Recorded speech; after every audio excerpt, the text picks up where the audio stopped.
बिस्मिल्लाहिर्रहमानिर्रहीम। मेरे प्यारे मुसलमान भाइयों, बाद लोग ये आंदे ने कि जो फातिमा रजी अल्लाह तआला अन्हा अबू बकर सिद्दीक रजी अल्लाह तआला अन्हु कोलों बागे फदक दा हक लैण वास्ते गईयां, अपना हिस्सा लैण वास्ते गईयां ते अबू बकर सिद्दीक रजी अल्लाह तआला अन्हु ने उन्हां नूं खाली वापस कर दिता।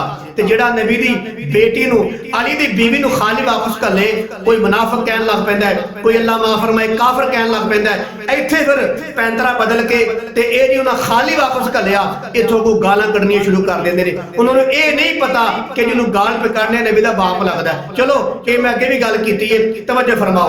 इन्नी गल करके ते अबू बकर सिद्दीक रज़ी अल्लाह तआला अन्हु नूं बुरा भला कहन लग पैंदे ने, गालां कढण लग पैंदे ने, इस बुनियाद दे उत्ते कि उन्हां नबी दी बेटी नूं खाली वापस कर लिया।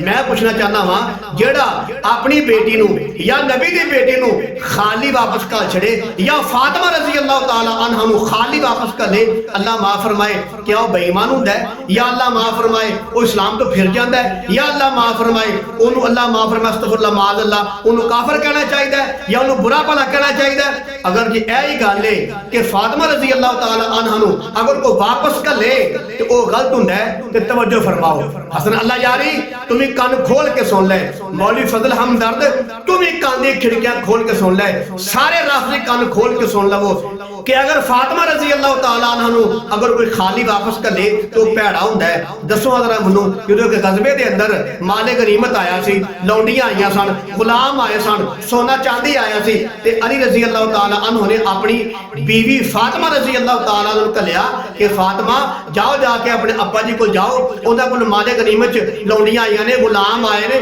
माल आया है, ते तू मशक च पानी लैके आउणी है, जिस्म ते निशान बन गए ने, काम कर रही है, दिन भर थकावट हो जाती है कि जाके अपने अब्बा जी नूं आखो कि मैं मशक च पानी लैके आउणी आ, चक्की चलानी आ, घर झाड़ू देनी आ, बड़े घर दे काम करनी आ ते मैं थक जानी आ, ते मैनूं कोई गुलाम को लौंडी दवो ताकि साडे घर दे काम कर दवे करे। ते जदों फातिमा रज़ी अल्लाह तआला ना मेरे पाक पैगंबर दे कोल गईयां ना, ते एक रवायत दे मुताबिक जदों वेख्या कि बंदे खलोते ने, काफी बंदे बैठे ने, ते फातिमा रज़ी अल्लाह तआला अन्हा शर्म दे मारे अपने अब्बा जी नाल गल नहीं कीती ते अपने घर आ गईयां। ते पाक पैगंबर उन्होंने पिछे आए, एक दो दिन बाद या दूजे दिन पिछे आए ते अपनी बेटी जाके पूछया क्या बेटा कल तू आई से ते तू गल भी कोई नहीं कीती ते तू टुर गई सा वापस, की मामला सी? ते फातिमा रज़ी अल्लाह तआला कहन लगियां अब्बा जान ए मैं सवाल लैके आई सा ते कोई गुलाम या लौंडी दे छड़ो ताकि वो घर दे खादमा बन के ते काम करे करे। अल्लाह दे पाक पैगंबर ने की फरमाया? अल्लाह दे पाक पैगंबर ने फरमाया ए फातिमा तेनू मैं एक ऐसा अमल दसना वा रज़ी अल्लाह तआला अन्हा कि वो अमल करया कर ते तेरे सारे घर दे कामां च अल्लाह मदद फरमाएगा, तेरी थकावट दूर हो जाएगी, तेरी परेशानी दूर हो जाएगी, तू एक काम करया कर तेरे सारे घर दे कामां च अल्लाह मदद कर देगा। फातिमा रज़ी अल्लाह तआला अन्हा कहन लगियां अब्बा जान वो केड़ा अमल है?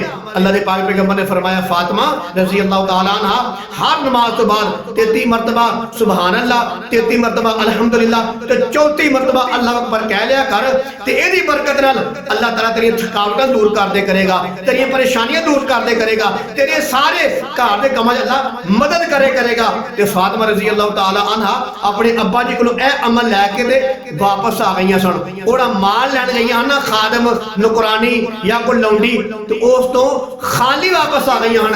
ज़ाहिरी तौर ते अल्लाह दे पाक पैगंबर ने अपनी बेटी नूं खाली वापस कर छड़िया। ते तुसीं आंदे हो कि अबू बकर सिद्दीक रज़ी अल्लाह तआला अन्हु ने फातिमा नूं खाली घल्लिया ते इत्थे गालां कढण लग पैंदे हो। हुण दसो हां जदों अल्लाह दे पाक पैगंबर ने अपनी सक्की बेटी जिहड़ी है ओनू कहा कि ए काम ना करो बल्कि तुसी ए अमल करया करो। ते ज़ाहिरी तौर पे वो जिहड़ा माल लैण गईयां हन गुलाम या लौंडी वगैरह, ठीक है, उस तो अल्लाह दे पाक पैगंबर ने खाली अपनी बेटी नूं वापस कर दिता। हुण दसो जिहड़े आ बंदे गल्लां करदे ने कि अबू बकर सिद्दीक रज़ी अल्लाह तआला अन्हा ने नबी दी बेटी नूं फातिमा नूं खाली कर दिता, अगू फिर अल्लाह माफ फरमाए बकड़ ते गाना ते अपनी ज़बान दा गंद कढना शुरू हो जांदे ने। हुण दसो हां अल्लाह दे पाक पैगंबर ने अपनी बेटी फातिमा रज़ी अल्लाह तआला अन्हा नूं घरों खाली वापस कर लिया, जेड़ा माल लैण गईयां हन वो माल ना दिता। हुण दसो कि इत्थे भी फातिमा रज़ी अल्लाह तआला अन्हा खाली वापस होईयां ने, दसो नबी दे बारे की बोलोगे?